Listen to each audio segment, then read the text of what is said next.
Puis deuxième invité de la grande émission Culture aujourd'hui, Cyriaque Griffon, ce jeune auteur d'origine vendéenne, pour son premier roman, a décroché le prix des écrivains de Vendée, un roman qui se déroule en Afrique du Sud et qui met en scène ces blancs d'origine européenne installés dans le pays depuis 3 siècles.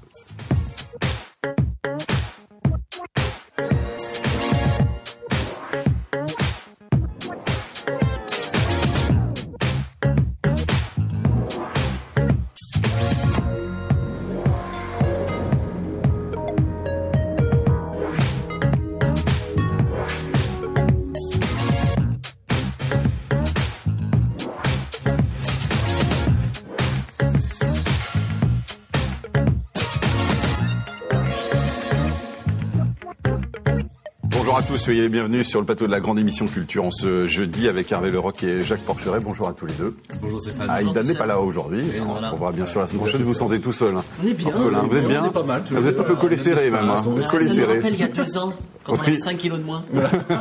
C'est ça.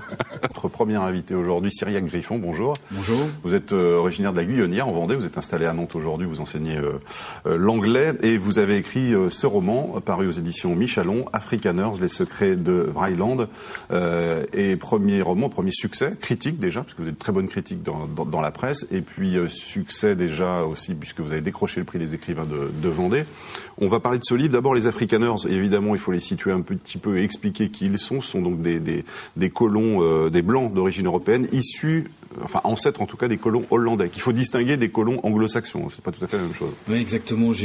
C'était très intéressant pour moi de faire le parallèle et de bien faire le distinguo, en tout cas, entre ces deux communautés.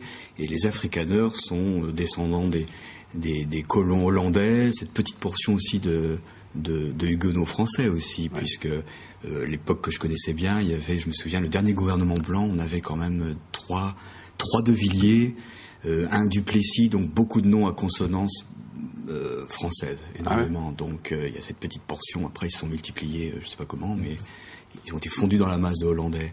Alors le roman se passe donc en Afrique du Sud parce que vous avez fait, je crois, votre service militaire à La Réunion, vous étiez pas loin, vous étiez chargé de prendre des renseignements sur ce pays à l'époque. Exactement, pris de passion pour l'histoire de ce pays qui est extrêmement complexe en plus. Hein. Très complexe parce que je me suis rendu compte que j'avais affaire non seulement à toute une palette d'ethnies, mais tout un patchwork territorial. Il y avait l'Afrique du Sud, mais dans l'Afrique du Sud, il y avait 10 territoires que l'on attribue à chaque ethnie, donc il a fallu du temps déjà pour moi pour essayer de comprendre un peu qui étaient tous ces gens, comment fonctionnaient tous ces morceaux de territoire, et puis cette époque aussi charnière. Ouais. Vraiment, c'était.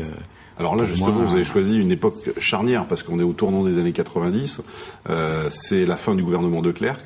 Gouvernement blanc, c'est Mandela qui vient d'être libéré. Voilà. On est en pleine transition démocratique. Là. On est en pleine transition démocratique et puis je découvre aussi donc ces Afrikaners, ces blancs ces mouvements d'extrême droite il y a une résurgence dans les années 90. Alors le personnage justement du roman, le père du personnage principal est très inspiré de Jeanne Terre Blanche, ce leader d'extrême droite qui a été assassiné d'ailleurs l'année dernière. Donc je me suis beaucoup inspiré de cette actualité, de cette époque aussi avec comment voilà. Les Afrikaners se demandent qu'est-ce qu'on va devenir. Qu'est-ce qu'on va devenir. Il y a aussi parce qu'il y a aussi d'ailleurs la politique de réforme agraire qui je pense que ça fonctionne pas encore comme il faudrait, puisque bien sûr il faut répartir les terres. Il y avait quand même 87% des terres aux blancs. Ouais. Comment on fait maintenant pour pas qu'il y ait d'expropriation forcée? Il faut que ça avance plus lentement que prévu, je pense. Il y a toujours quand même 87% des terreaux blancs à l'époque, fin des années 80, au début des années 90. Oui, les dernières lois, l'apartheid a été aboli il y a 20 ans, vraiment, j'allais dire jour pour jour, 91, février 91, c'était les 3 dernières lois. Et aujourd'hui, on est à combien en pourcentage? Ouais. Vous avez une idée? Non, mais on n'est pas à 87%, mais je sais pas vraiment, honnêtement, je ne sais pas. Mais il y a toujours les grands propriétaires quand même terriens, parce qu'il faut aussi gérer effectivement, on est dans une famille d'origine hollandaise, mais qui vit dans un milieu rural depuis. Oui, mais je me suis inspiré de la Vendée aussi. J'avais envie parce que j'ai vécu entre 2 fermes. Donc, j'allais dire, mes 2 grands-pères étaient agriculteurs, donc.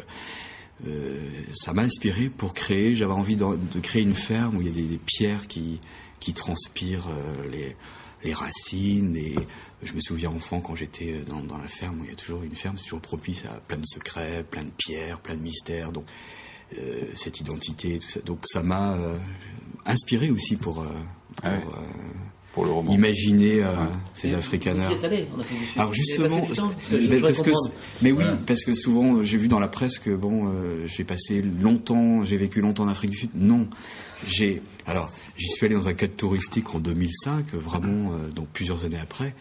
Mais j'ai étudié à distance pendant 18 mois à l'île de la Réunion. Et à l'époque, d'ailleurs, il y avait encore quelques petits pans d'embargo, donc on pouvait pas non plus aussi. Je crois que 91, c'était l'époque où la communauté européenne, se posait la question, est-ce qu'on lève l'embargo? Mandela est libéré, mais on peut pas encore aller trop vite, donc j'étais vraiment à distance. Mais j'avais l'impression d'y être allé. Moi, je me plais à avoir des petits parallèles entre l'Afrique du Sud et la Vendée sans interpréter. Mais c'est vrai que le jour où on m'a mis le prix, j'ai réalisé le jour même, le 16 décembre, je me dis tiens, mais c'est la fête nationale par excellence en Afrique du Sud. C'était la fête des Afrikaners, le 16 décembre. Donc, il y a beaucoup de petits chemins qui se recroisent comme ça.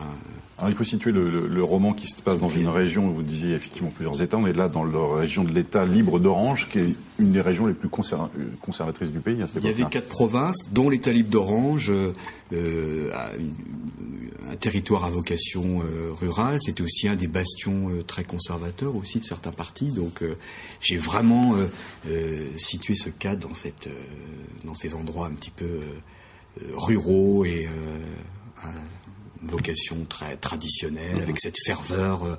On retrouve un peu tous les mythes, famille, patrie, religion, cette terre promise.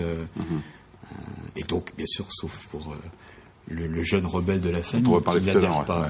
Voilà. Cette ferme, c'est un peu le microcosme de la société sud-africaine de l'époque. Oui, parce qu'on retrouve tout plein de personnages. Des écorchés de la société sud-africaine. Je prends par exemple cette pauvre domestique qu'on surnomme méchamment albinette, puisqu'elle est albinos et elle a peur aussi de subir le triste sort des albinos en Afrique du Sud, ou en Afrique en général d'ailleurs. On a les métis, on a les noirs, et même entre noirs, j'explique aussi qu'il peut y avoir des tensions entre... C'est pas uniquement entre blanc et blanc, finalement, c'est aussi et non seulement entre blanc et noir, mais entre communautés noires.